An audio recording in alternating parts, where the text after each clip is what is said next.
Hello and welcome to the Philypocrite. We've got a slightly different type of stream lined up for tonight, and I'm quite excited about it. Today we've got Dorian and Cringe Walker joining us Hello. live. How are you? Hello Dorian? from your time zone, Philypocrite. Yes. Yeah, what a change. Dorian's a bit behind again. Well, ahead? Are you ahead or behind? I don't know exactly. Maybe I shouldn't say. Anyway. But you're both new to this channel, so maybe we can start with Dorian, because you're right next to me on the screen. How are you doing? And maybe you want to introduce yourself. In case I'm doing okay. There's nothing to really introduce. I kind of just show up on the coming storm into town, just to say hello to everyone, and then I'm gone as quickly as the wind. Like a prophet. That's good. And Cringewalker, how are you doing?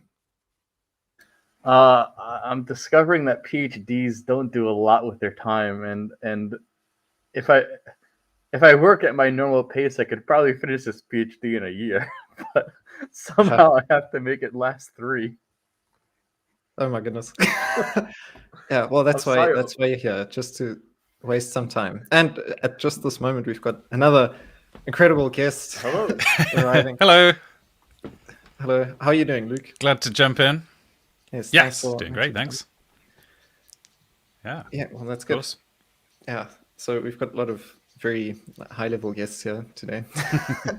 It's a power panel. Yeah, exactly. Cringewalker even wrote, I don't know what you call it.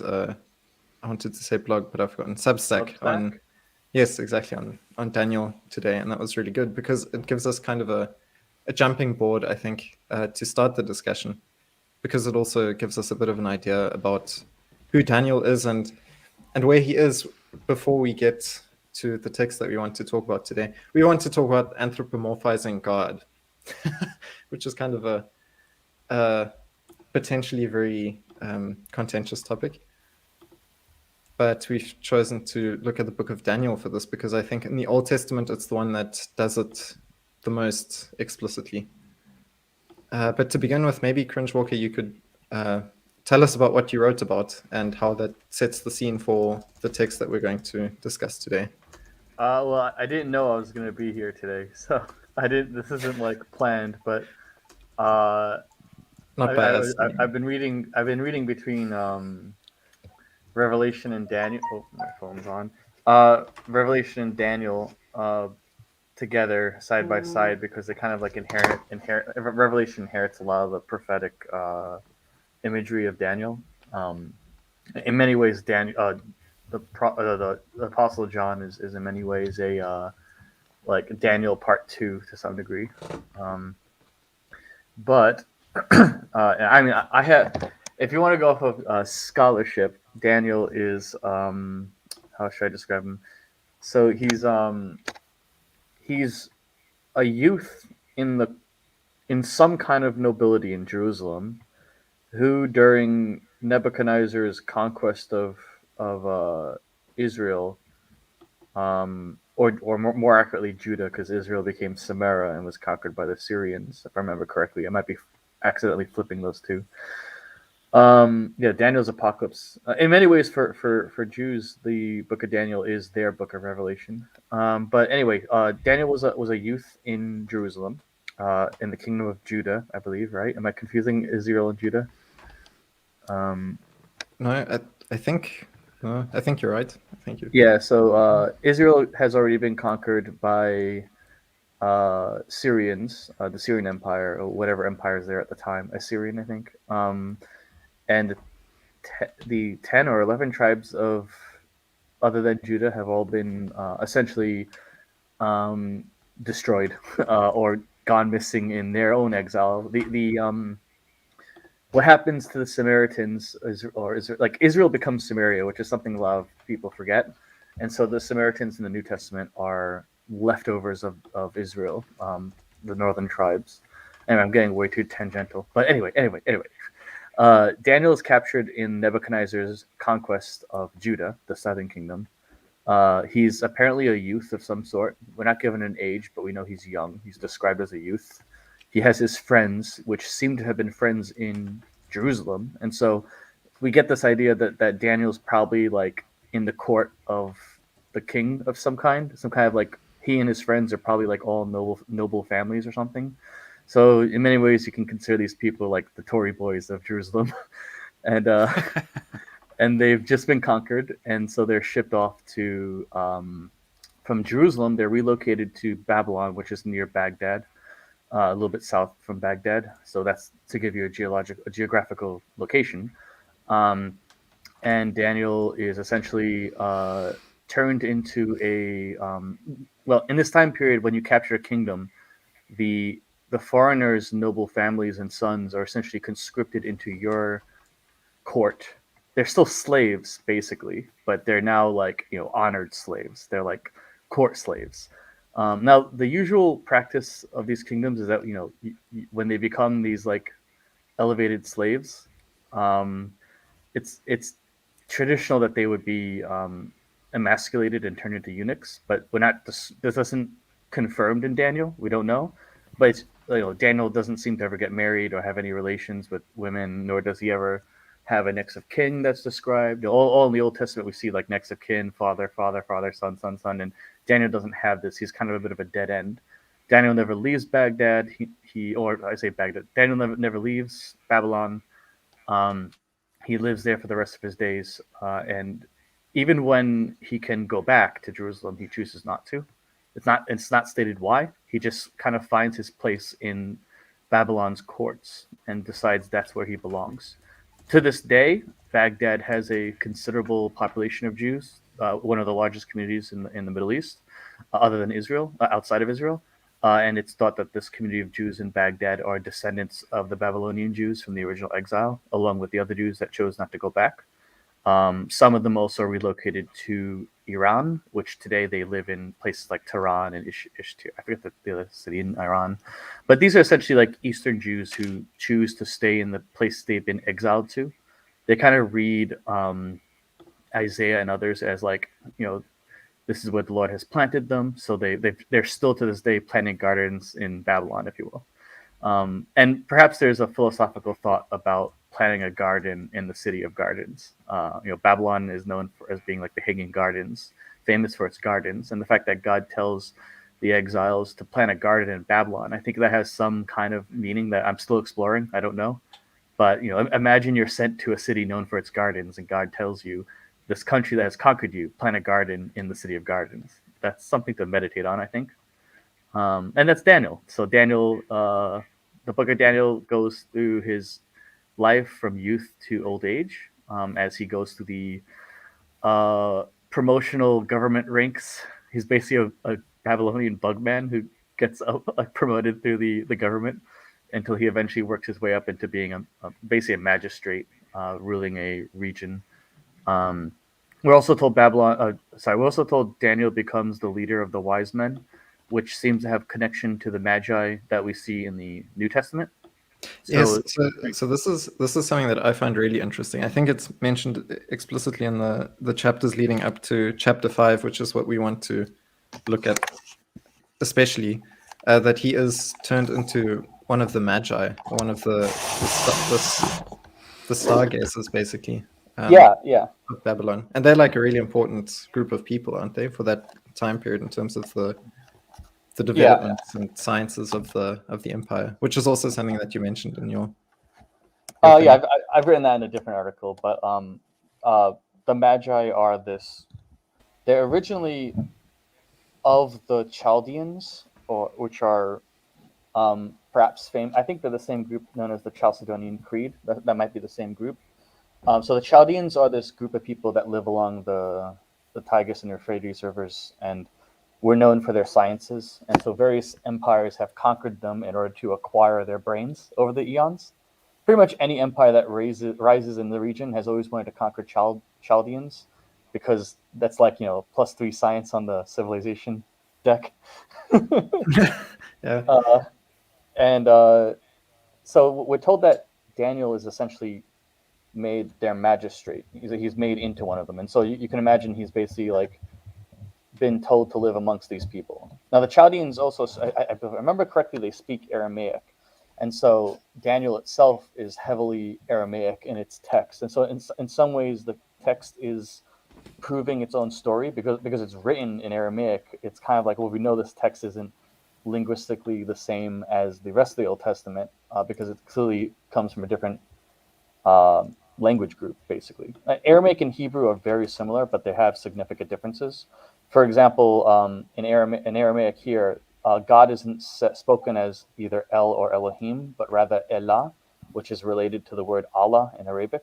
Aramaic and Arabic borrow a lot each other's words. And so in the book of Daniel, God is typically called Allah, like you have in amongst the Islamics. Yeah, that's I think that's quite interesting because Arabic and Hebrew and Aramaic, they're all Semitic languages, and they're not all of the same type of Semitic, like the ones West Semitic or Northwest Semitic. I think the other one's Southern Semitic, and this one's like Eastern Semitic. But they're all related, and so it's like if you compare different Scandinavian languages or something like that, I guess. Maybe something in that direction. They're not or Germanic exactly languages. They're not exactly interchangeable. Like it's like Spanish and Italian. You'll get a lot of the words, but the grammar is a bit off, and so unless you're taught, you might not be able to follow the sentences. But yeah, so in many ways, Daniel is the era of writing and theology that starts becoming more mystical, more Middle Eastern, much more Central Asian, and has a lot more connections to like cultures in Iran, in Syria, and even vaguely in India. For context clues, Daniel is alive just a few years prior to Buddha in India, and so they kind of like almost overlap. And so there's thought to be some linguistic or theological connection to the Persian Empire, that not in the sense that Daniel's borrowing from Buddha, but rather that Buddha might be borrowing from Daniel. I also have a conspiracy theory that Daniel is in fact Zoroaster. I've mentioned that a few times, because Zoroaster lives at this time period. Zoroaster is alive at this time. Their lives overlap. Zoroaster is the leader of the Magi. He founded the Magi, and yet we never see Zoroaster seen here, and we see Daniel become the leader of the Magi. And so you're saying we never see them in the same room at the same time. Yeah, basically yes. The original Batman. Neo-pagans in the 19th century in Europe attempted to reinvent Zoroaster as this super ancient character from like 4000 BC, but this is simply historically not provable, nor is there any evidence for it. I think the big amount of proof that they claim is that one of the gods in Zoroaster's text is found in the iconography from 4,000 years ago, and that sole piece of evidence is what they project to say Zoroaster is 4,000 years old or something. When in fact, if you look at the actual, even the Iranians themselves say that he lived around this time period, the same decades as Daniel lived. And so, by all accounts, Daniel and Zoroaster's lives overlap. They're in the same courts. They're amongst the same people. The Magi that Daniel is ruling over would have been the same priests that Zoroaster would have commissioned to his attempt at religion. And so I have typically viewed Zoroaster as a misremembering of the Book of Daniel in many ways. But that's quite interesting. And if you look up Daniel's Babylonian name, do you have that here? It's Belshazzar, I think. You kind of hear something of a similar element there. Shatzar, Zarastar. But there's a different context. Yeah, what's Belteshazzar? I think it's very similar to the son of Nebuchadnezzar, which I find quite interesting. But we'll get to that. I think we can get into the text. I also just wanted to point out, LaRue has mentioned that it's a full afternoon of Bible stuff because Luke's already done an awesome Bible study on aesthetics. Which I very much enjoyed. Yes, it was amazing. Man. Thank you. Yeah. So I'm glad. Yeah, there we go. Belteshazzar is his name. But so if Beltu is the name of the god that was over Babylon, he's like a chief god. I think he's related to Baal, but Beltu is a god, and also in Zoroaster's name that's usually inserted with Ahara Zoroaster. So if you take away the prefix of the god, you have Sharaster and Zoroaster. It seems pretty similar to me, but there's no scholarship on this. This is my fringe theory that I've never attempted to prove. It's just like Luke said, you never see them in the same room together. So Yeah. Yeah. I'm convinced. It's also my headcanon at this point. You've said this theory enough times that I just assume it's true. well, it's worth studying it. I've talked enough time. Someone needs to stop me and interrupt me. Yes. Cease from talking now, Cringe Walker. Let's. Well, does anyone else have any thoughts to build on that? And then after that, maybe we can get into the chapter. Let's go. Okay. Great. So I think Luke, you've got a lovely reading voice. Could you maybe read the first section? Yeah. I think it would be verses 1 to 4. 1 to 4. Yeah. Oh, now I'm going to be self-conscious about my very anglicized pronunciation of the name, but you'll have to bear with that. King Belshazzar made a great feast for 1,000 of his lords and drank wine in front of the thousands. Belshazzar, when he tasted the wine, commanded that the vessels of gold and silver that Nebuchadnezzar his father had taken out of the temple in Jerusalem be brought, and that the king, his lords, his wives, and his concubines might drink from them. Then they brought in the golden vessels that had been taken out of the temple, the house of God in Jerusalem, and the king and his lords, his wives, and his concubines drank from them. They drank the wine and praised the gods of gold and silver, bronze, iron, wood, and stone. That was the fourth verse. Yeah. Great. So, what do you guys think? There's a couple of questions I think that this introduction opens up. It's quite a nice. So this is framed. This is part of the first half of the book of Daniel, which is in Aramaic, as Cringe Walker has alluded to. The chapters 1 to 7, I think, are in or 1 to 6 are in Aramaic, and they kind of tell the story of Daniel and his friends in the courts of Babylon. And after that, from chapter 7 to the end to chapter 12, it's more about Daniel and his visions, and this section is in Hebrew. And there's a lot more explicit anthropomorphizing of God and apocalyptic visionary stuff going on in those Hebrew chapters, which is also quite interesting. So this is the first more narrative part, and then the second is more apocalyptic. Just to, frame the whole thing a bit. But then we also have a couple of questions, I think, that are introduced by the fact that we've got some people doing things here. So first we've got a king called Belshazzar, and our question would be, who's this guy? So maybe one of you can answer this question. I think we've also kind of spoken around it already. And in the text, he's the son of Nebuchadnezzar. I know that historians kind of dispute this and say that he's the son of Nebuchadnezzar in history, and that he was technically never king, so technically Daniel's inaccurate or something like that. But in the text, he's the son of Nebuchadnezzar, at least. Okay. I think the semantic range of the word son is also in this way of thinking in the ancient Near East, maybe just in ancient times in general, the word son also has a bit of a broader range. So you can say, like, I'm the son of Adam. Right. But he's not directly my dad. Yeah, and father as well, right? But in both cases, he's kind of immediate father, but also recursive father. Yeah. I think in programming terms sometimes. Okay. Yeah, brilliant.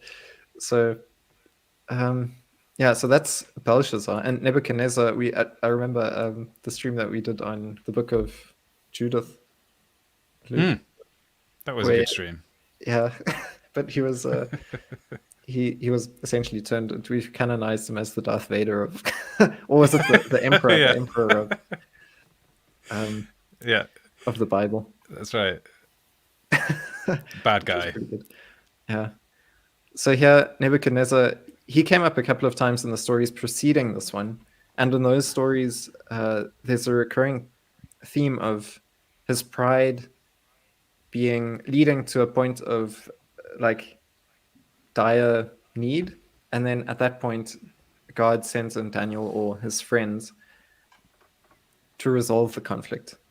In some cases it's the pride of Nebuchadnezzar that causes him to condemn Daniel's friends, for example, to be cast into a fiery furnace, and then God steps in and saves them, and an angel is seen in that scene. So there's also kind of a potential anthropomorphic pre-incarnate appearance of Jesus in the furnace, because one, as a son of man, stands in their midst. And in other stories, it's I think in the next chapter, for example, there's also the case of Daniel and the lion's den. But here we've got, and that's also no longer with Nebuchadnezzar. But before this, definitely Nebuchadnezzar. He's a pretty big figure also in the history books, and this is his son, so we can kind of place it in the historical framing, I think.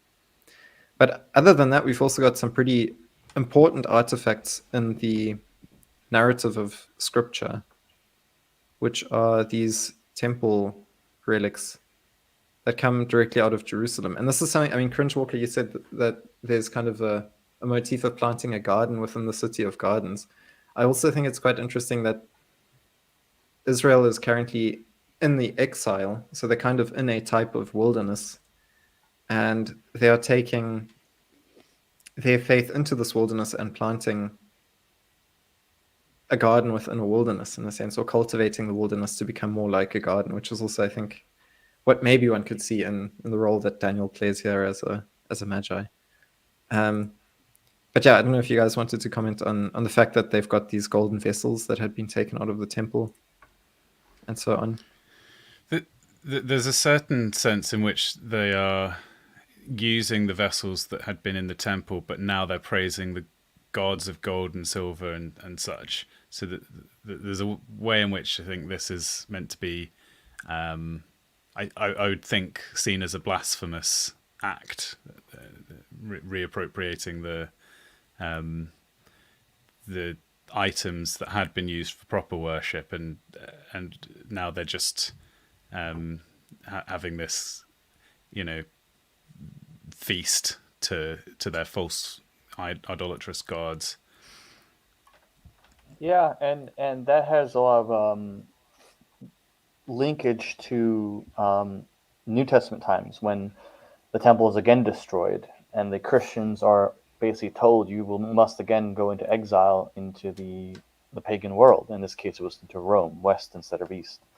A lot of this was considered a mirror image of what Christians would have to go through with the prophecy of the temple being destroyed again. And also, like, in Revelation, the abomination of desolation set up in the temple was, Nero putting up a Roman idol in the temple and turning it into a temple to like Zeus or something.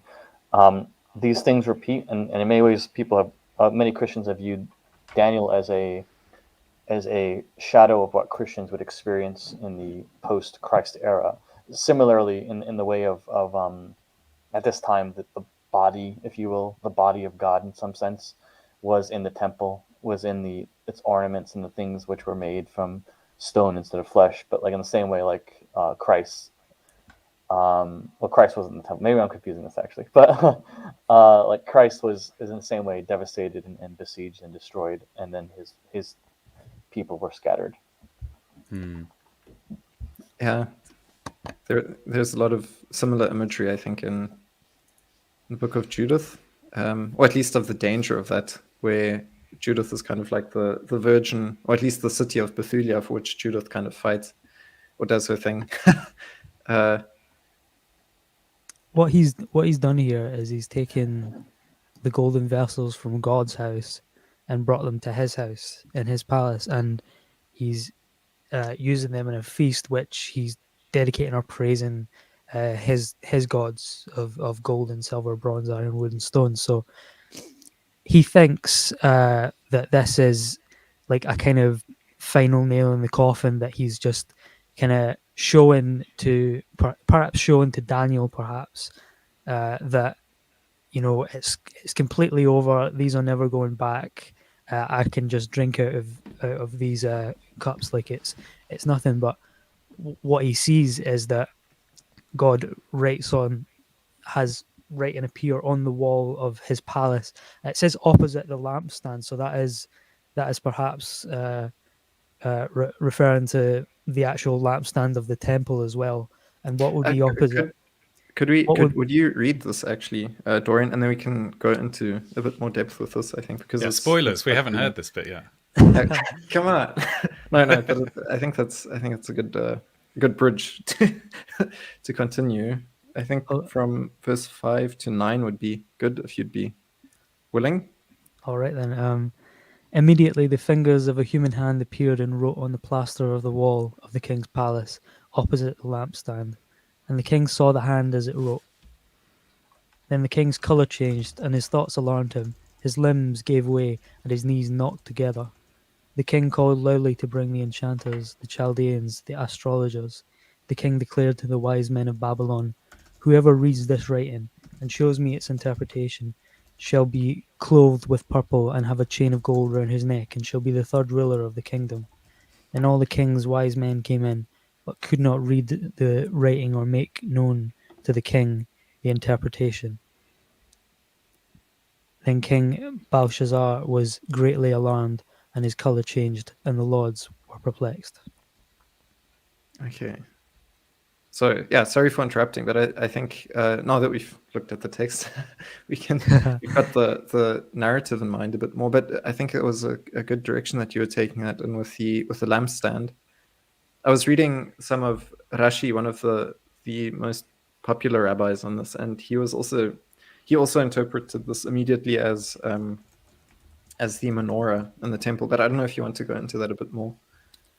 Well, what's interesting about it is that what would be opposite of the lampstand in the temple would be the stand for the presence bread. So it would be the bread that feeds the priests during the temple, and kind of the idea is that it's purified by being in God's presence for a week before they eat it. And so the king Belshazzar here thinks that the God of the Israelites has been fully defeated and subjugated, but then opposite the lampstand where his presence is supposed to be and indwell for the priests, it arrives and manifests itself in some writing on the wall.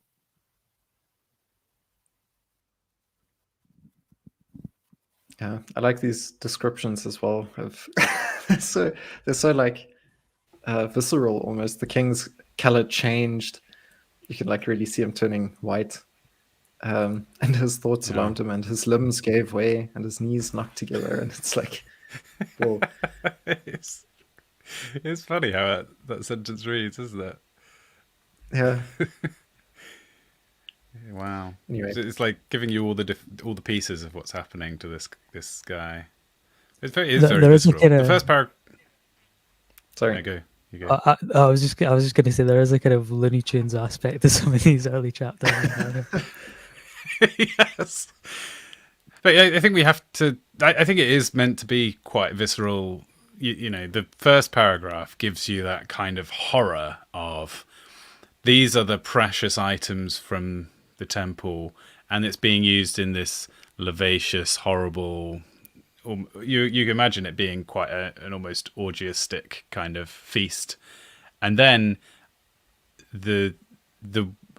it's like a horror movie, isn't it? Where suddenly you get this hand disembodied. You don't know what it's going to do. Then it's writing. Then I think opposite the lampstand is, as you mentioned, it might be to do with the lampstand being of the temple, but also it's just a very vivid image. You see the shadows being cast across, like that's quite good.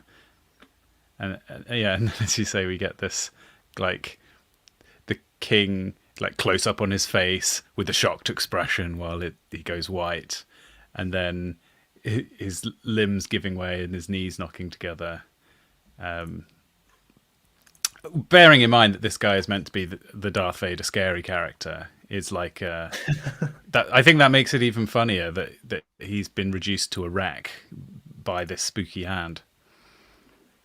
Yeah, I wanted to actually just take a look at what kind of wording is used here, because I think this is really one of the anthropomorphic appearances of God, or unless, I mean, it's not explicitly stated that it's an angel or anything like that, and we can know that what the hand writes is the word of God, because that's how Daniel then interprets it later.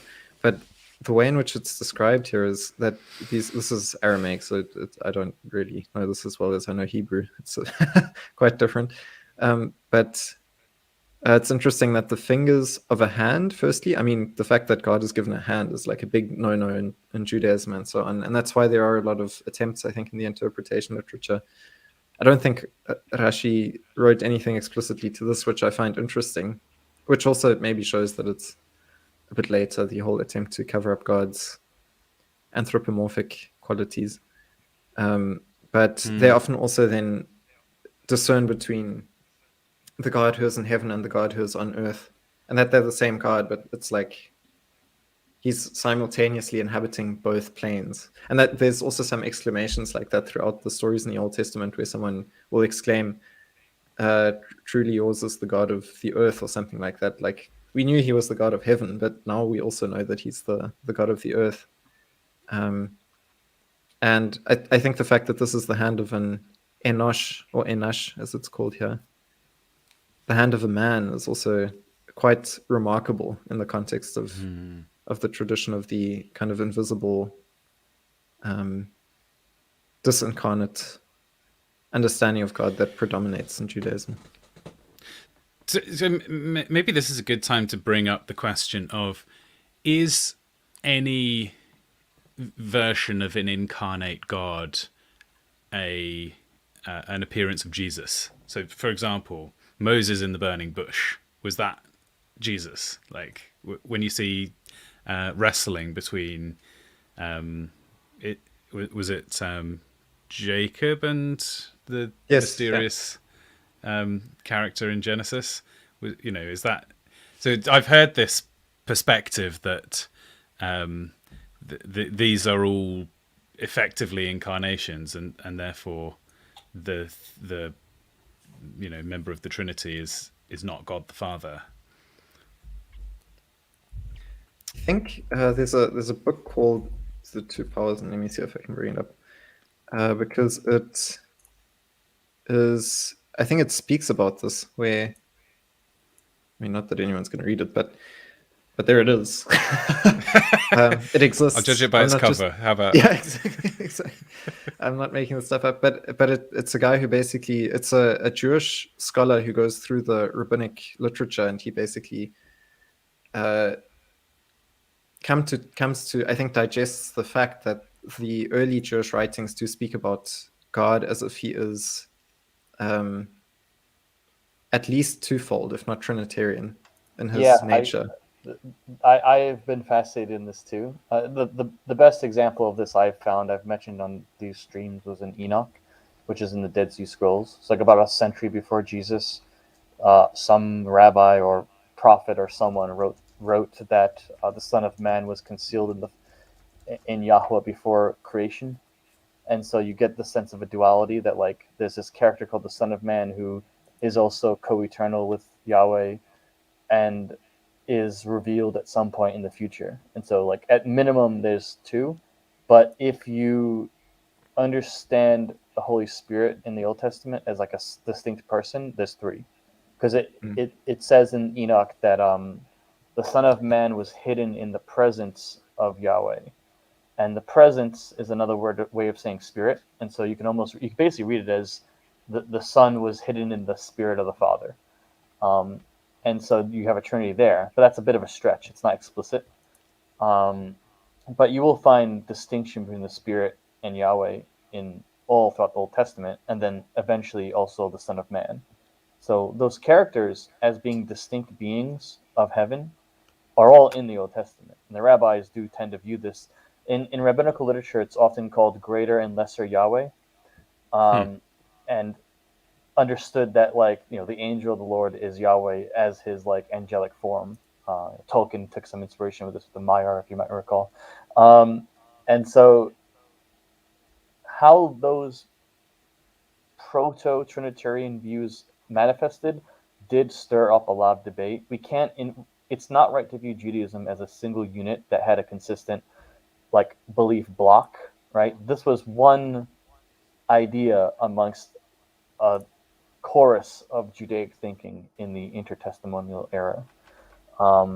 And we see those divergences manifest in the partitioning of Judaism into factions, such as the Pharisees, the Sadducees, the Essenes, and the Zealots, each having their own uh, divergent beliefs around interpreting these. As a matter of fact, in some parts of Scripture, when they ask Jesus, "Who are you, Son of Man?" or something like that, "Are you the Son of Man? Are you Elijah?" This is actually a confusion of some elements of the Old Testament, and then Jesus sometimes has to correct their confused understanding.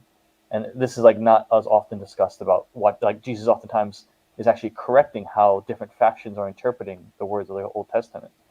But suffice to say that there is a lot of Trinitarian prototypes that start showing up in rabbinical literature in between the exile and the destruction of the temple. And the second time.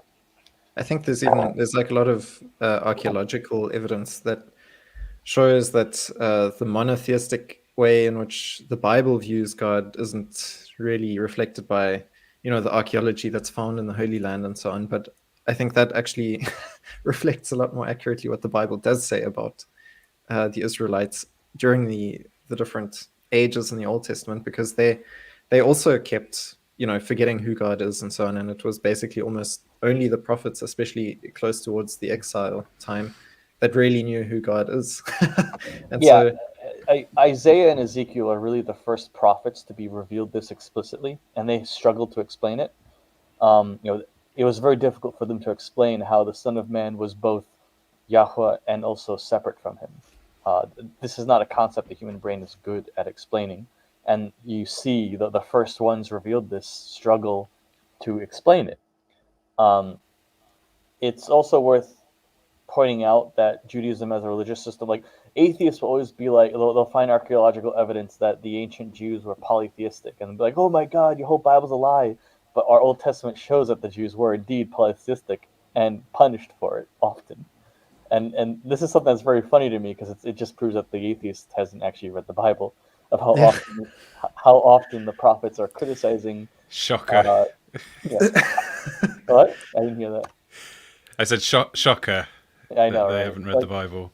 Whenever an atheist uses archaeological evidence to say that the ancient Jews had a polytheistic view, I usually just take out Jehu criticizing Jezebel for having the wrong gods. Like, this is a very heavy theme in between the Exodus through the exile, that Israel was very unfaithful and polytheistic, and that only the cult of Yahweh was like the actual truth. And then, of course, archaeologists will try to use this as, "Oh, you see your two different religions merging between the Elohim cult and the Yahweh cult." But this also is a bit of a cope, because they were indeed merging between two different groups that we see all the time in the Old Testament. There were non-Jews always touched by God and called into the threshold of faith. God's interaction with non-Jewish people to bring them into faith in the Jewish religion is manifest throughout the Old Testament also. Anyway, I'm getting off topic again. I'll shut up.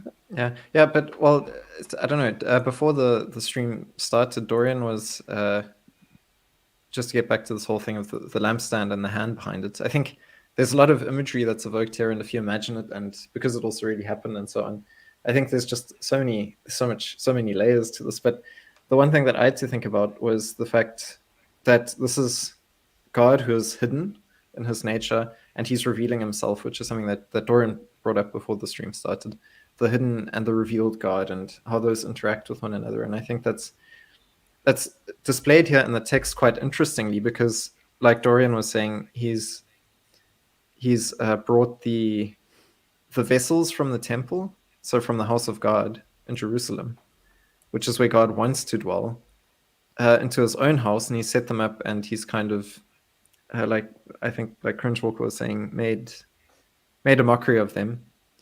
And so here we've got it's kind of like a worship service happening, but it's to the glory of Belshazzar himself instead of to the glory of God, or even to his gods.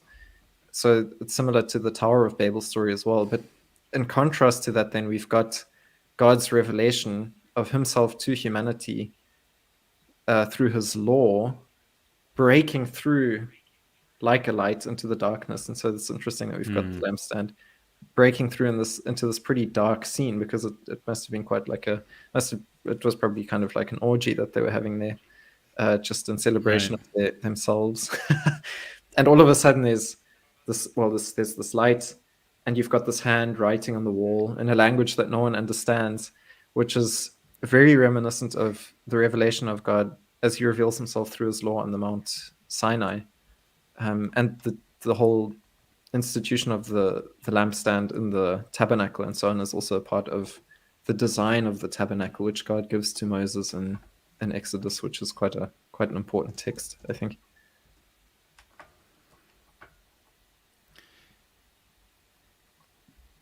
Didn't somebody in my Discord say that they randomly ran across many Tekel the Parson written in their work? Just if I can find that. Oh, that would be great if you can find that out. Just left on a whiteboard in a meeting room or something. Maybe I should do that as a like little prank at my work. Yeah, that'd be so good. In the Hebrew text that no one understands, and then they have to like find someone to. But yeah, people will be equally baffled in today as they were in this situation, really. Yeah. Especially if I could get it to appear, maybe I could hack into the computer so that the projector, starts overlaying it on top of whatever slideshow somebody's trying to present. Yeah. See what the reaction is. Yeah. Well, with that, maybe we can get to the next section of the text. Cringe Walker's gone to make some coffee. Nobody knows about that, but I think that's happened. So I think I'll read the next section from verse 10. So the queen, because of the words of the king and his lords, came into the banqueting hall, and the queen declared, "O king, live forever. Let not your thoughts alarm you, or your color change." It sounds a bit like a dig. Yeah, no need to be quite so pale. You look like you've seen a ghost or something. Right. There is a man in your kingdom in whom is the spirit of the holy gods. It's also quite interesting. In the days of your father, light and understanding and wisdom, like the wisdom of the gods, were found in him. And King Nebuchadnezzar, your father the king, made him chief of the magicians, enchanters, Chaldeans, and astrologers, because an excellent spirit, knowledge, and understanding to interpret dreams, explain riddles, and solve problems were found in this Daniel, whom the king named Belteshazzar. Now let Daniel be called, and he will show the interpretation. So here's also a couple of interesting things. I find it interesting how similar their names are. But it seems like Daniel has become a son figure for Nebuchadnezzar. Yeah. Maybe that's one way to see that connection. Yes, or at least maybe Nebuchadnezzar even fears him a little bit because of his ability to... well, maybe not fears. I think you're right that he's probably more like a son, or at least a very valued asset.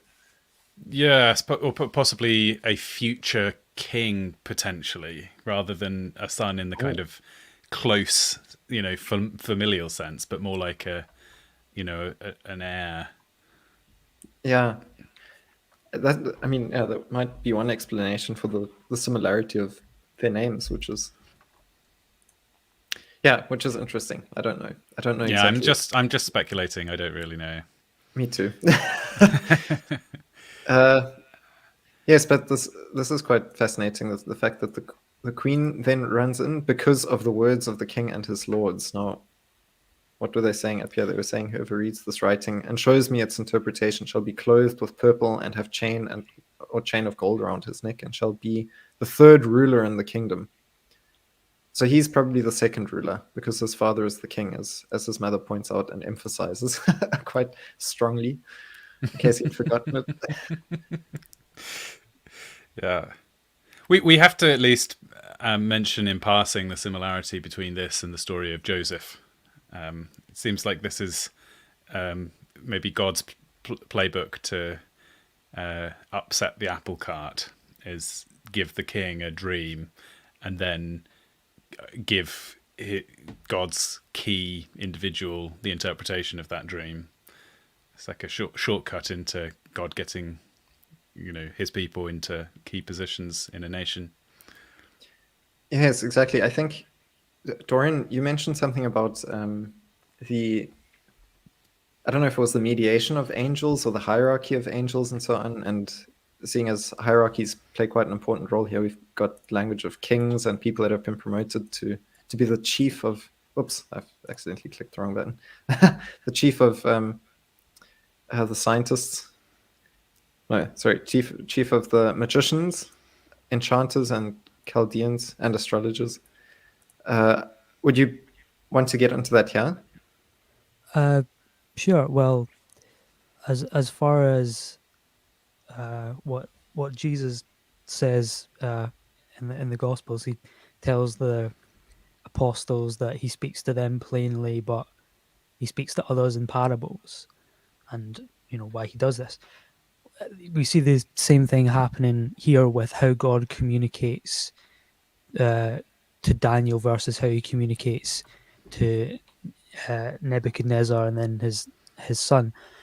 Like when he sees the writing appear on the wall, he's shook because he kind of knows what it means. He kind of knows it's bad business. And it's the same with when Nebuchadnezzar has his vision. He's so disturbed by it because he knows it's not good, but he doesn't understand it. And Daniel understands it because God has spoken to him plainly and given him great knowledge.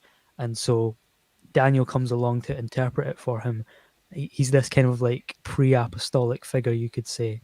And of course he sees the Son of Man as well in that sense. So it becomes a rather interesting thing to think about in that sense.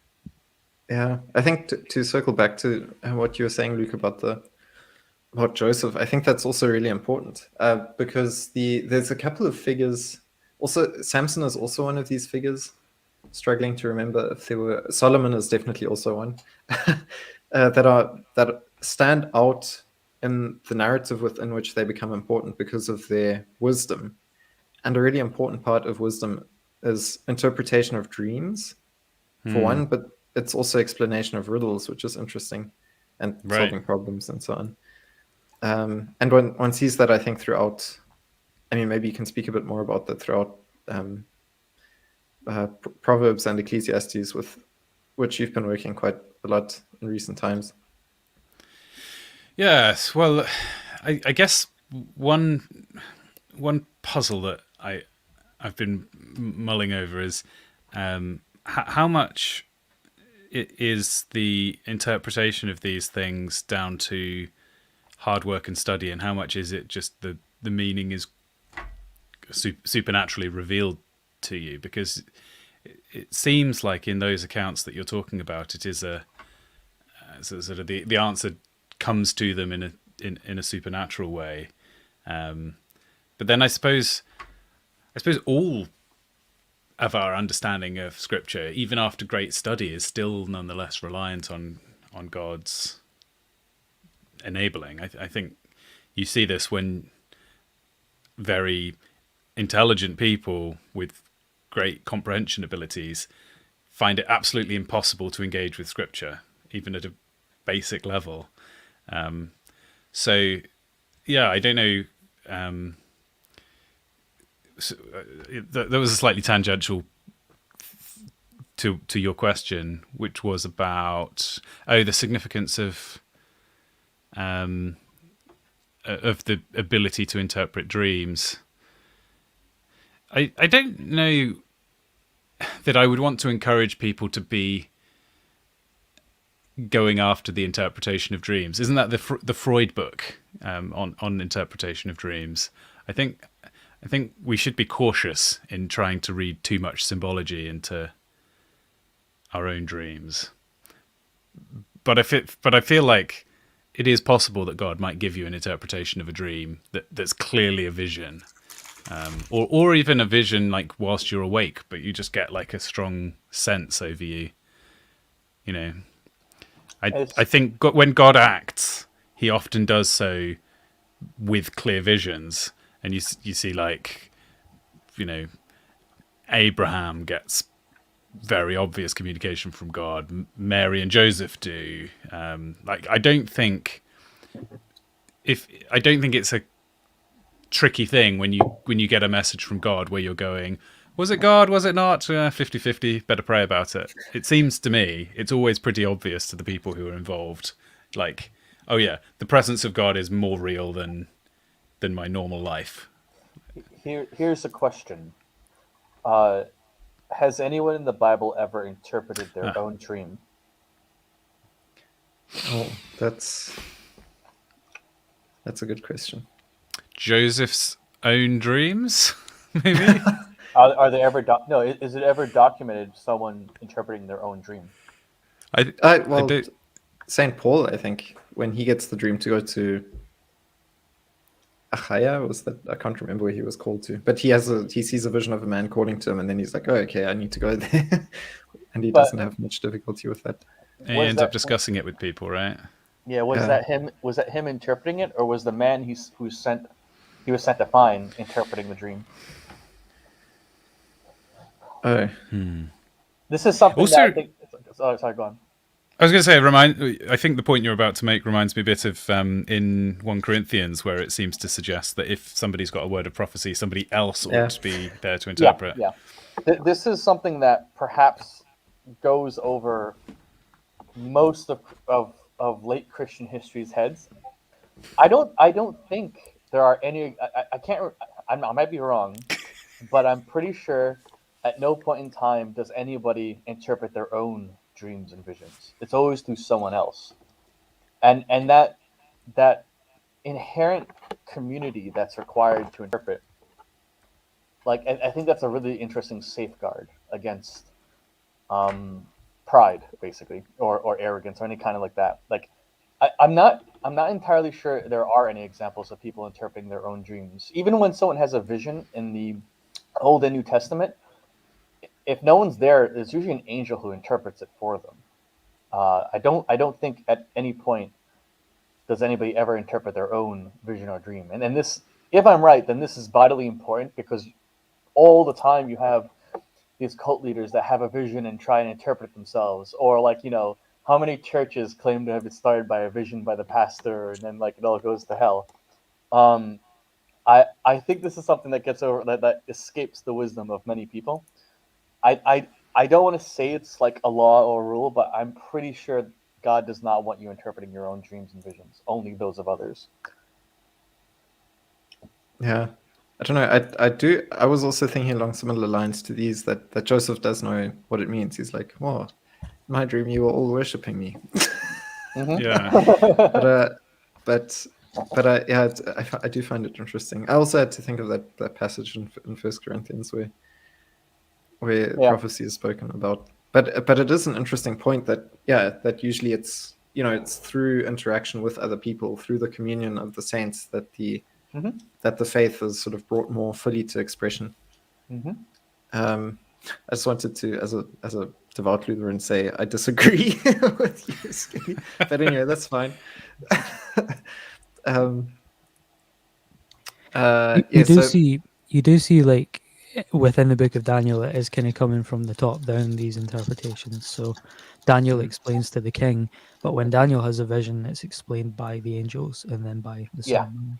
It's never. It doesn't seem to ever be your own act, and I think that's something that. If I'm right, then this is a great way to test people that claim to have visions. You just go, well, have you asked someone to interpret it for them? And if they haven't, then you just dismiss them. Yeah, I've once or twice been in fairly sort of liberal, charismatic churches where they've had people coming down and giving prophetic words, saying things like, I don't know who this message is for, but I just saw waters coming down the aisles and God's saying this and that. And that's always just front and center in my mind in those occasions as well, because I think I'm naturally skeptical of those kinds of things. And I think that gives me a sort of scriptural justification for my skepticism, that there is absolutely no interest in one person comes up with a vision and another person checks it against scripture or interprets it. It's very much a I'm also pretty sure that you're not supposed to pronounce prophecy on your own. Like Right. rather like pronounce that's backwards. Someone says they have a vision, and then an interpreter will respond. I've never seen an interpreter of visions start the conversation. This seems to be backwards to me and not scriptural. If you can have a vision, interpret it yourself, and speak in tongues, then you're called a triple threat, I guess. or just possessed. Yeah, I find this comment from Matt interesting because it kind of shows the spectrum of experiences we can have, and it reminds me of, maybe I can find it in the book of Job. Maybe you know where it is, Lam, because you read it recently. But in Job, one of the friends of Job says there are 3 ways in which God speaks to men. One is through dreams, but ways. Or maybe you can find it. I think you're quicker with that. I'll have a search. Okay, thanks. In the meanwhile, Yeah, maybe we Job can 33:14.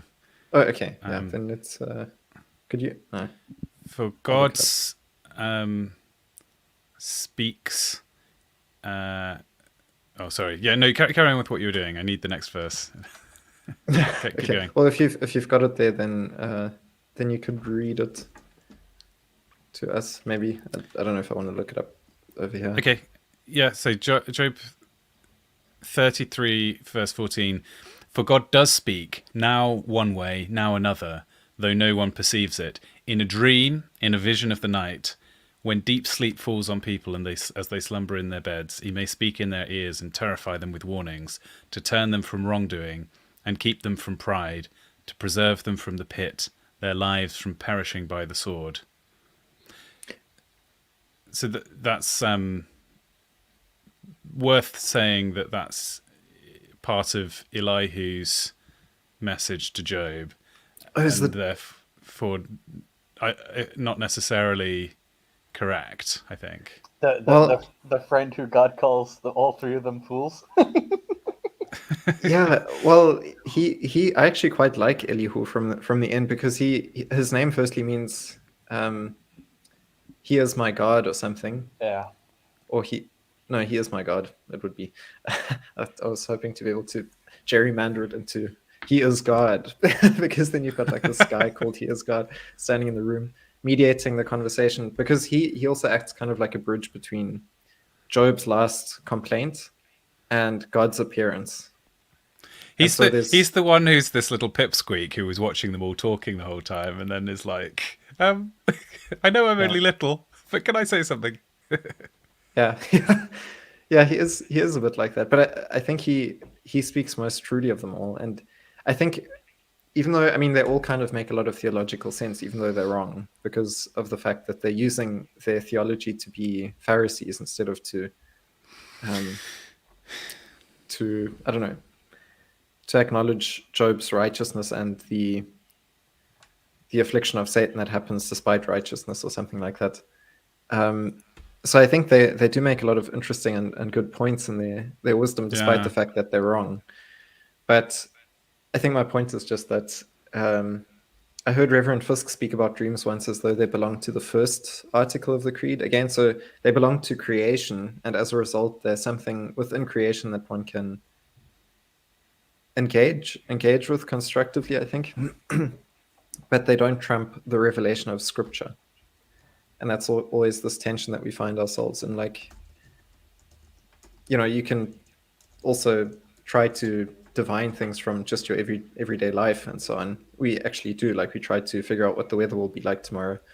But we can never allow these things to become more important to us than Scripture itself, because that's a clear revelation of who God is. And I think that's also this tension that we have in this text, because we've got the true God revealing himself clearly through written word again, by his own hand, to heathen people, essentially, of whom the king is also supposed to be the mediator of the gods. I think that's also important to note. And in this case, the one who's supposed to mediate for the gods is caught off his guard by God's direct appearance in his like house party that he was throwing, which is also quite a twist. Yeah. But with that, maybe we can go into the I don't know if Cringewalker's there still currently. Yes. Yeah, would you read from verse 13 to the end, I think, of the chapter? This is Daniel's appearance now. Daniel 5:13 onward Yeah. to the end. It's quite a long section, but I think All right. that'll Yeah. be good. Only like majority of the text, but anyway. Yeah. Or maybe Um, we can chop it up a bit, but it might be good. Yeah. If it feels like a natural pause, I'll pause. But anyway. Okay. So Daniel was brought before the king, and the king said to him, "Are you Daniel, one of the exiles my father the king brought from Judah? I have heard that the spirit of the spirit of the gods is in you, and that you have insight, intelligence, and outstanding wisdom. The wise men and enchanters were brought before me to read this writing and tell me what it means, but they could not explain it. Now I have heard that you are able to give interpretations and to solve difficult problems. If you if you can read this writing and tell me what it means, you will be clothed in purple and have a gold chain placed around your neck, and you will be made the third highest ruler in the kingdom." Then Daniel answered the king, "You may keep your gifts for yourself and give your rewards to someone else. Nevertheless, I will read the writing for the king and tell him what it means." Pause there, I think. Actually, should we pause there or should I keep going? It's up. Did you have something to mention? I mean, you can comment and then carry on if you want. That little thing. I'm not sure if Daniel knows it's a language he can read. So that's some surprising confidence. Like, yeah, I'll just assume I know this mysterious text that you don't know. Uh, yeah. What a sigma. Anyway, Faith. yeah, okay. Your Majesty, the Most High God gave your father Nebuchadnezzar sovereignty and greatness and glory and splendor. Because of the high position he gave him, all the nations and peoples of every language dreaded and feared him. Those the king wanted to put to death, he put to death. Those he wanted to spare, he spared. Those he wanted to promote, he promoted. And those he wanted to humble, he humbled. But when his heart became arrogant and hardened with pride, he was disposed from this royal throne and stripped of his glory. He was driven away from the people and given the mind of an animal. He lived with the wild donkeys and ate grass like the ox, and his body was drenched with the dew of heaven until he acknowledged that the Most High God is sovereign over all kingdoms on earth and sets over them anyone he wishes. But you, Belshazzar, his son, have not humbled yourself, though you knew all this. Instead, you have set yourself up against the Lord of heaven. You had the goblets from his temple brought to you, and you and your nobles, your wives, and your concubines drank wine from them. You praised the gods of silver and gold, of bronze and iron, wood and stone, which cannot see or hear or understand. But you did not honor the God who holds in his hand your life and all your ways. Therefore he sent the hand that wrote the inscription.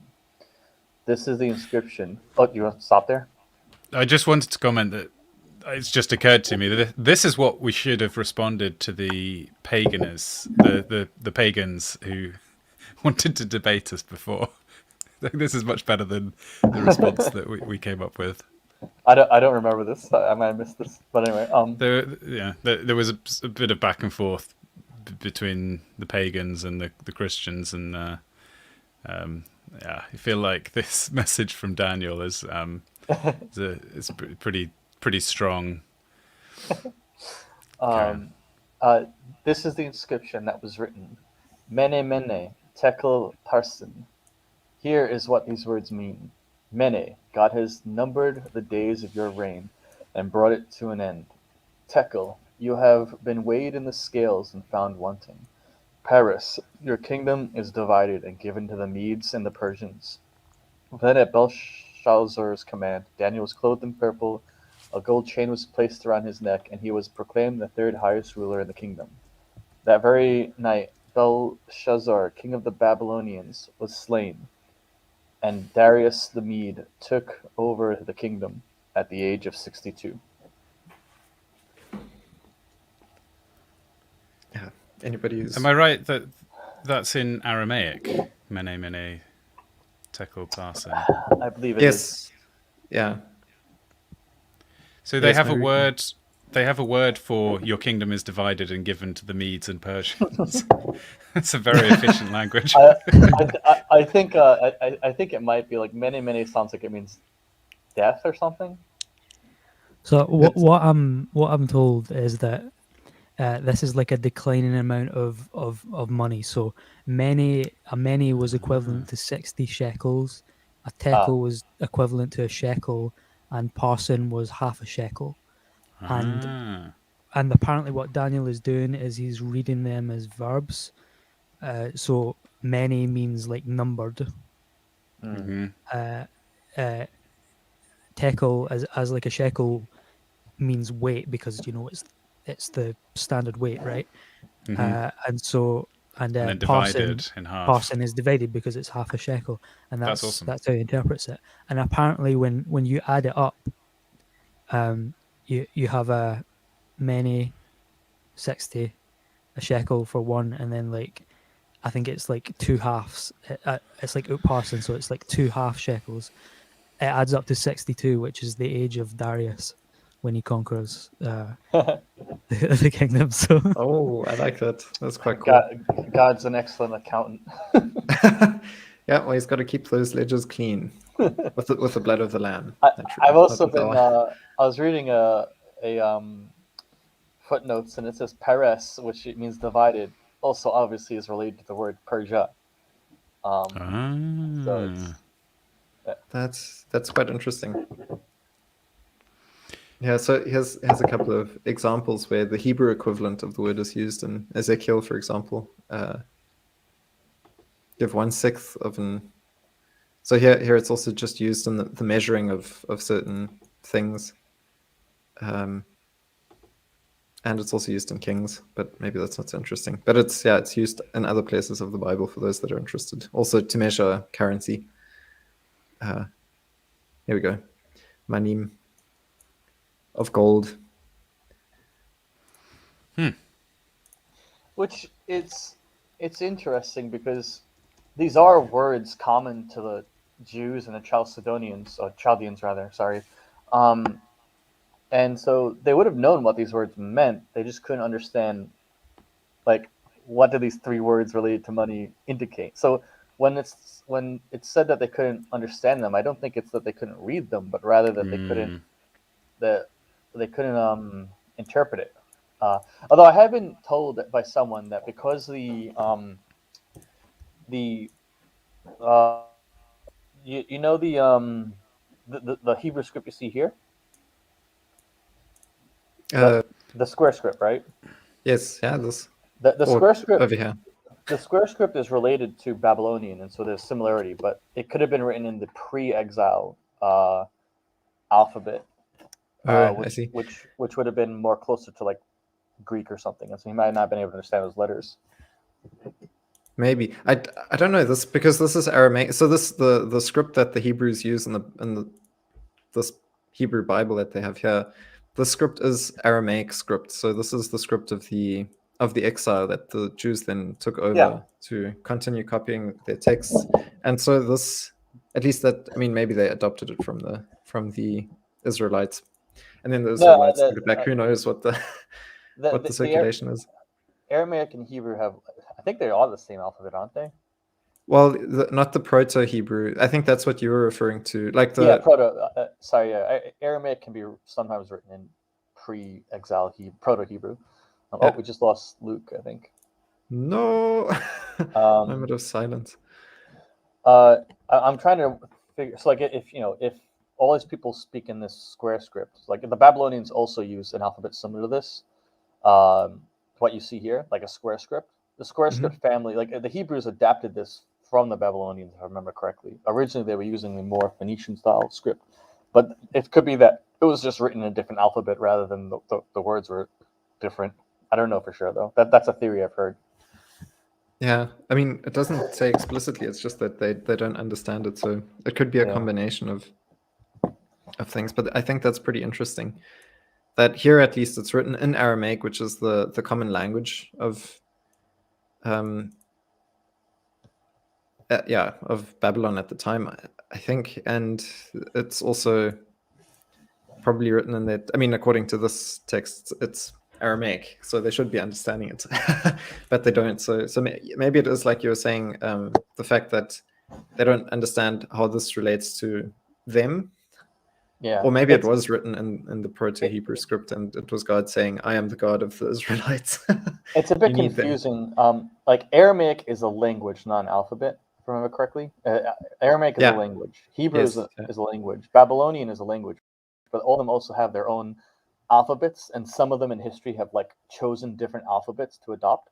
Mhm. So like the Jews originally had the Phoenician alphabet, and then in the exile they adapted the Babylonian alphabet. I think the Samaritans kept the original Phoenician alphabet, and they still use that today.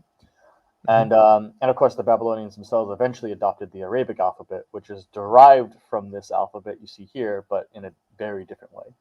Yeah. It's all a hodgepodge mess. Yeah, I think in this time period, the Babylonians were also using this. I might be wrong, but I think because wasn't it the Neo-Babylonians that were ruling at this time, and Yeah, these are the Neo-Babylonians. they were using this script as opposed to the older Square. cuneiform. Yeah, cuneiform had died out, if I remember correctly. Yeah. Anyway, but yeah, so this is interesting. That's a bit of there's multiple riddles that Daniel had to solve, probably relating to this text.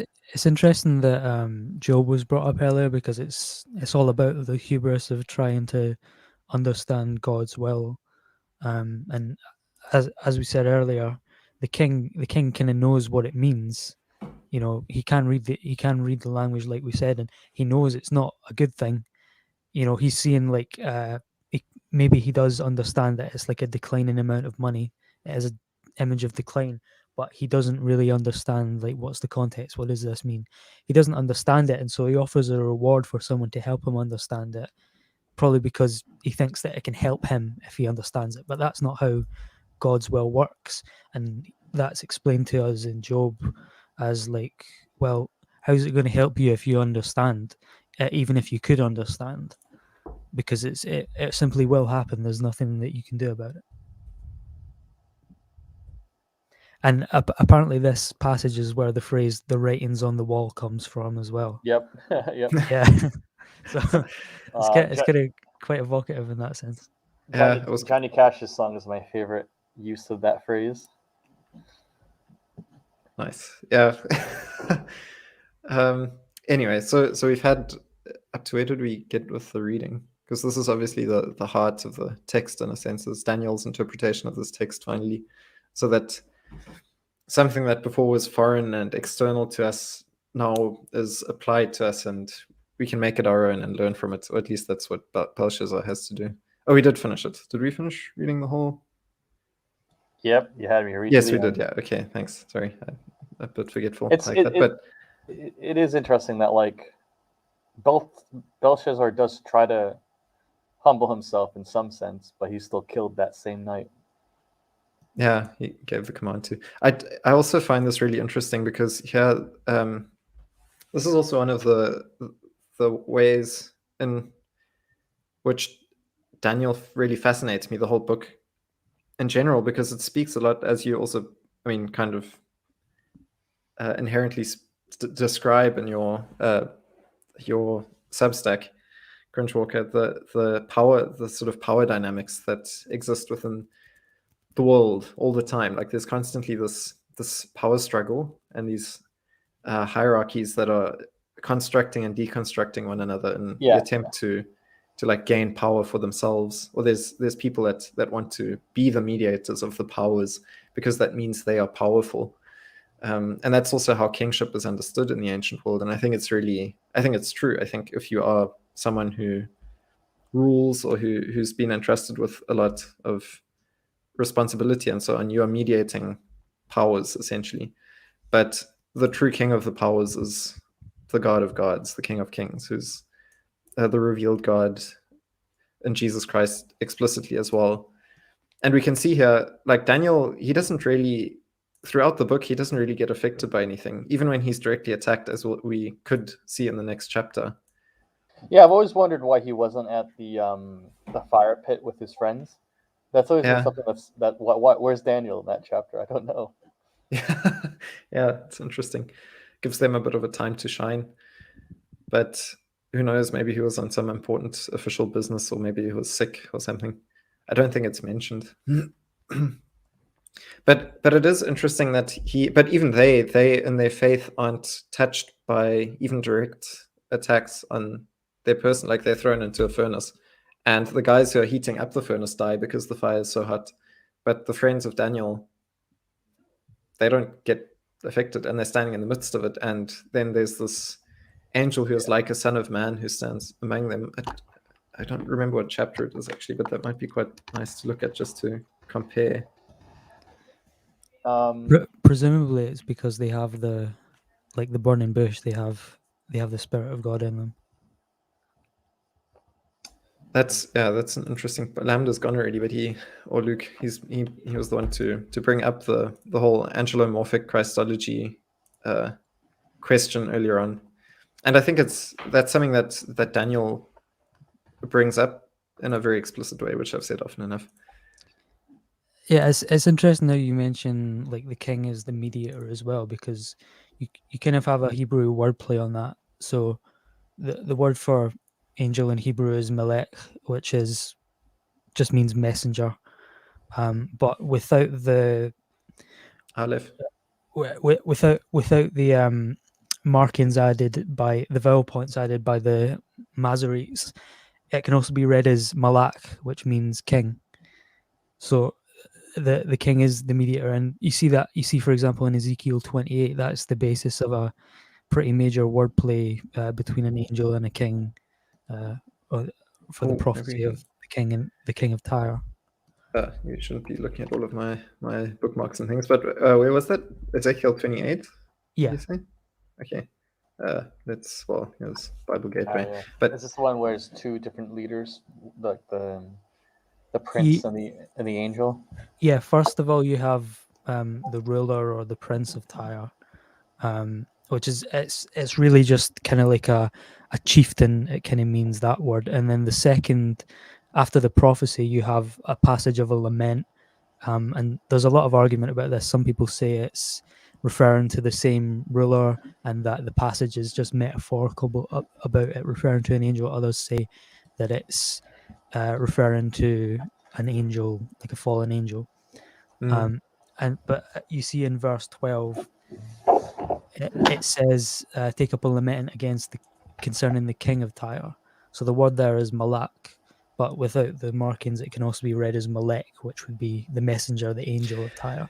Yeah, And, well, and I know that the spelling is also a bit different in the consonants. So the one is, I don't know if I can show it here, but I definitely think there is a link. I mean, Cringe-Walker's also said often enough that they're etymologically related, and there's also a link between the word Elohim and the rulers, because throughout the book of from like Judges to maybe even in the Torah through Kings and so on, the word often is interchangeable, Elohim, between gods, and then also the mediators of the gods, or the judges are also sometimes described as Elohim.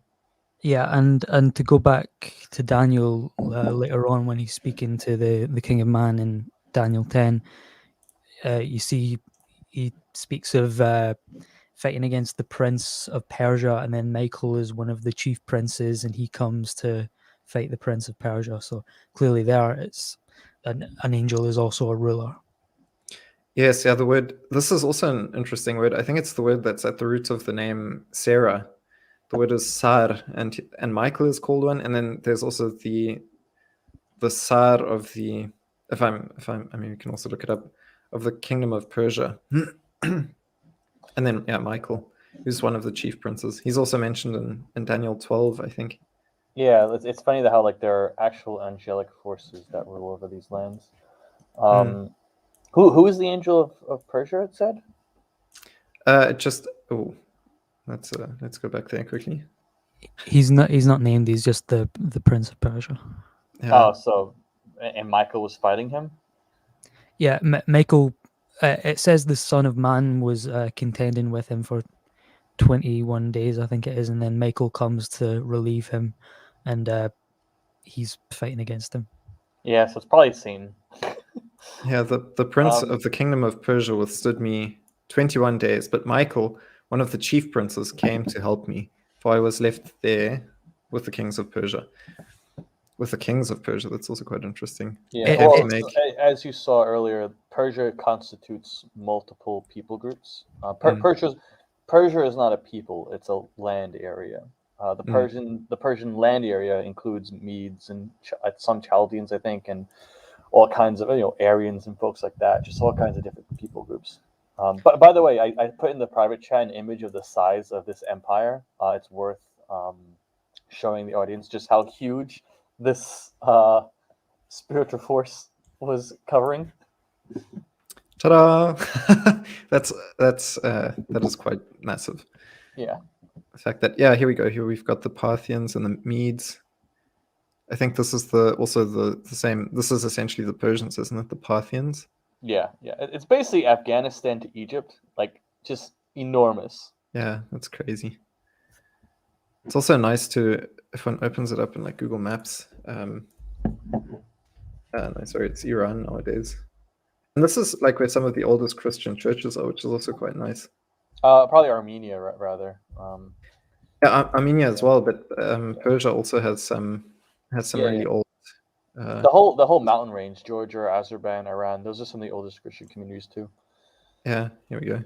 Sorry, I don't want to get too derailed, but like no, it's worth showing like when the Son of Man says he's contending with the Prince of Persia, just how much, like, how huge of an area that is that God is contending with. Yeah. Anyway, so we were speaking about the handwriting on the wall.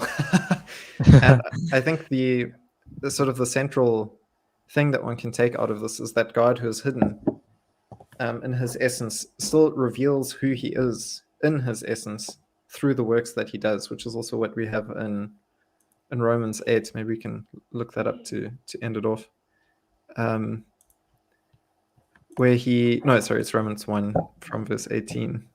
I like this passage where he says, for the wrath of God, and this is exactly what happens in this scene in Daniel, the wrath of God is revealed from heaven against all ungodliness and unrighteousness of men, who by their unrighteousness suppress the truth. And that's what's happening, where these guys put themselves over God and his temple and his people and so on. They are humbled after they've raised themselves up by stepping on truth and using it as a crutch to get higher up where they shouldn't be. So for what can be known about God is plain to them, because God has shown it to them. And we see that, Daniel's been doing all of these miracles or interpretations and so on with Nebuchadnezzar, the father of Belshazzar. And despite that fact, Belshazzar is like doing these things, being very sacrilegious with the things from the temple. For his invisible attributes, this is quite interesting, namely his eternal power and divine nature, have been clearly perceived. So that which is invisible has been clearly perceived ever since the creation of the world in the things that have been made. So they are without excuse, these people that reject God, essentially, because he reveals himself even through his creation. Although what we've got in the story of Daniel 5, I think, is more explicit than just reading reading out of creation who God is. For although they knew God, they did not honor him as God or give thanks to him. That's also a lot like that Ezekiel passage we read just now, where the king of Tyre thinks that he is like the gods or like a god, and elevates himself into a position into which he hasn't been put. But they became futile in their thinking, and their foolish hearts were darkened. Claiming to be wise, they became fools and exchanged the glory of the immortal God, which is exactly what we see happening in Daniel 5 again. The glory of the immortal God manifesting itself through the temple, and then the temple vessels being used for something that is used, I guess, for the worship of images resembling mortal man and birds and animals and creeping things. We had a lot of the language of the gods made of silver and wood and stone and so on in the Daniel passage as well. Therefore, God gave them up to the lusts of their hearts, to impurity, and to dishonoring of their bodies among themselves, because they exchanged the truth about God for a lie and worshipped and served the creature rather than the creator. This is really good, really poetic. Who is blessed forever. Amen. And it carries on. But I think that drives home the point of how God reveals himself in this text in Daniel 5. Did you guys have any further thoughts? I mean, I guess I could carry on talking about this forever, but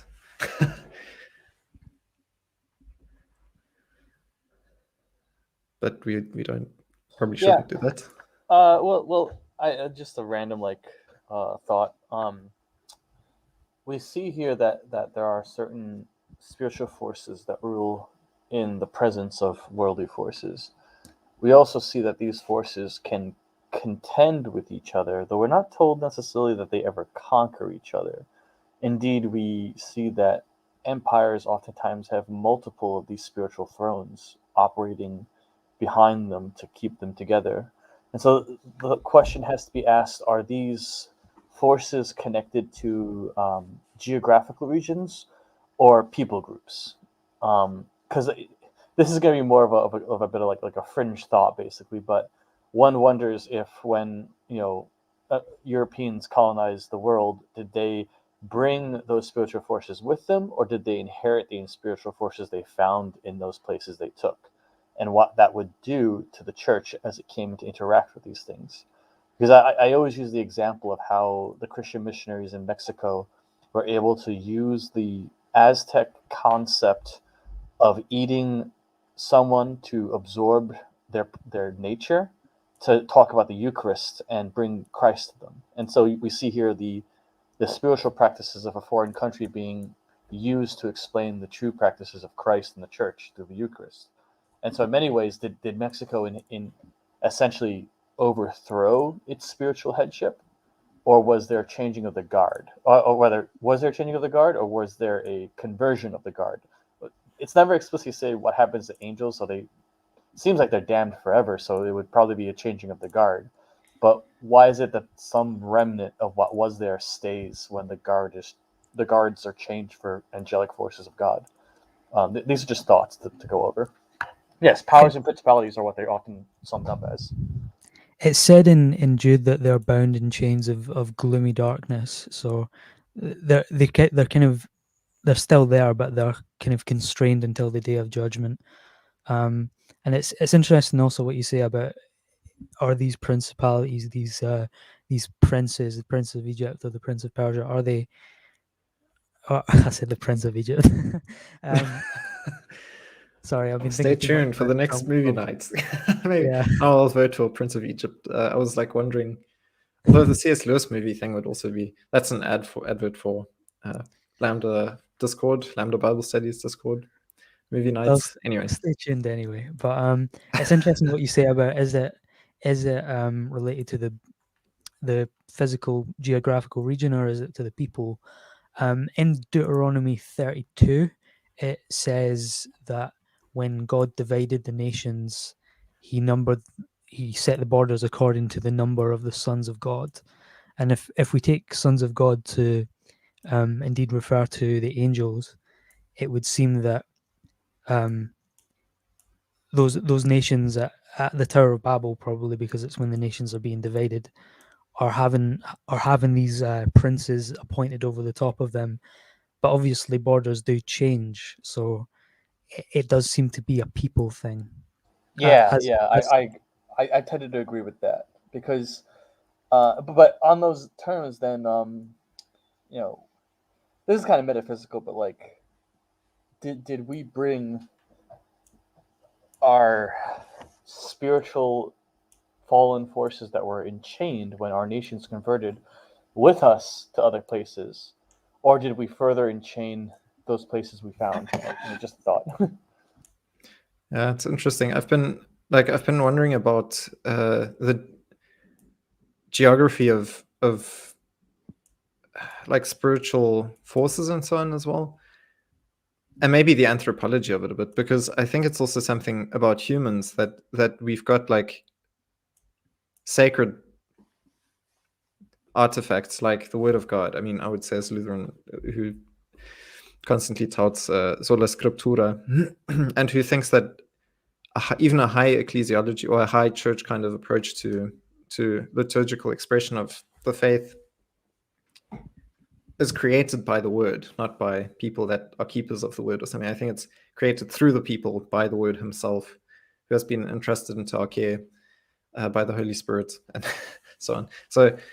So I think there are like external relics, and that's also the sacraments, so like manifestations of this word and so on, that gather people around them, kind of like this. I'm trying to depict it. I haven't thought enough about it to do it properly.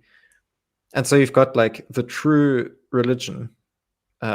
Maybe the true religion would span all of reality. I think that's true. The theologos, or the theology, is actually the cosmology that encapsulates everything. And that's Christ crucified on the Mount Zion here in the middle. So this is the Mount Zion. And then there's a whole bunch of other mountains that people have built, or into which people have been deceived by other powers. Like you were saying, Dorian, in in Deuteronomy 38, I think it is, where Moses describes this Deuteronomy scattering of the 32. people. 32, thanks, yeah. Yeah. Where this is described basically that after the Tower of Babel, people are entrusted into the care of Elohim or other angelic forces. You see throughout Judges, Samuel, and Kings, they're being told to like topple the high places, and those are like the pagan altars on top of all the hills and mountains, and they're being told that because the tabernacle has been brought down from the image witnessed on the holy mountain by Moses to them. It's been brought down to them. You don't have to go up there to encounter God. He's down here with you. And it's kind of what we see in Daniel with the hand in Daniel 5.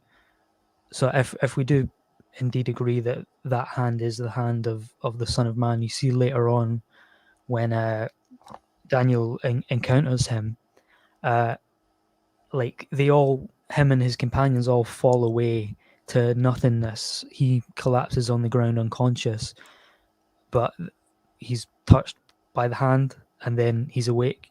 He's touched again, and then he's stood up.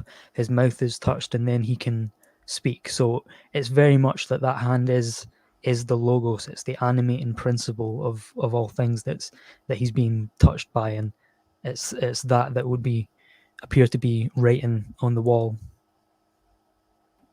Yeah. Also, to answer Stray F in the chat, that's the my avatar is the Beast of Revelation with the yelling horn. Actually, to bring that up, this is something I wonder in terms of how to interpret Satan, how he's put in chains for a time temporarily, but not forever, and if that's meant to be a stand-in, because like if Satan's like ruling the world, and so we can interpret basically like whatever the most powerful empire of the age is, that's the throne that Satan's trying to rule in the flesh through, right? In this time period, it would be Persia and also Babylon, but in later on days, it would become Rome.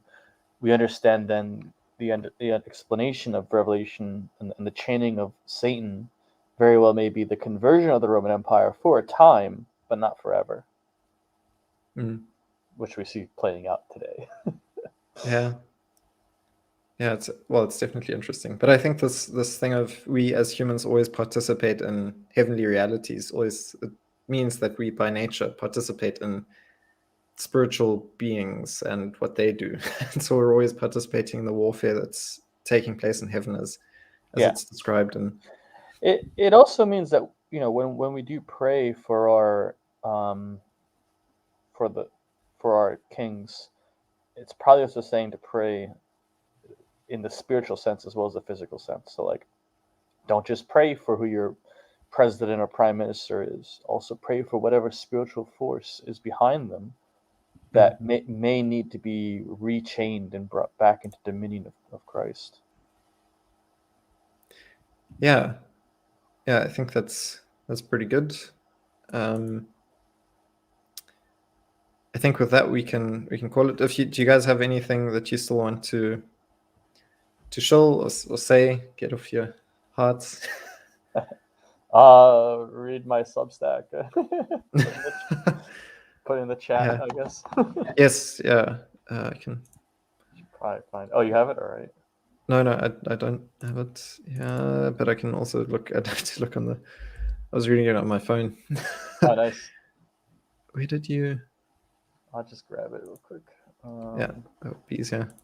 And Dorian, do you have anything to proclaim? Film night live in the Lambda Discord Sunday at 9 p.m. GMT. Don't miss Nice. it. Bring your tuxedo. Yes, you will be judged otherwise. You'll be weighed, measured, and found wanting. Or how was it? Yeah, you'll be weighed, measured, and your kingdom divided. Nice. Let me just put this in the. Here we go. So everybody check out Crunch Walker's Substack. And from me, yeah, I should also say I'm working on a Lulu copy of my book. I've written a book, for those who don't know. Nice. And so that should be available via Lulu as well at some point. But I still need to sort out the tax documents, which is a bit. I left my copy in New York by accident, so I have to fetch it for summer reading now. No. My mom's enjoying it. It sounds like. That's good. That makes me happy. Let me know what she thinks when she's finished it. That's always the nice. Yeah. Otherwise, there's both a color version, which is quite expensive, and there's a black and white version, which is more affordable. Yes, but besides, it's also been found wanting apparently. No, I'm just joking. I'm just taking that out of context, I think. Anyway, but yes, so take a look at that. And yes, for the rest of you watching and so on, I wish you a blessed the rest of the week. We've reached the halfway point now, and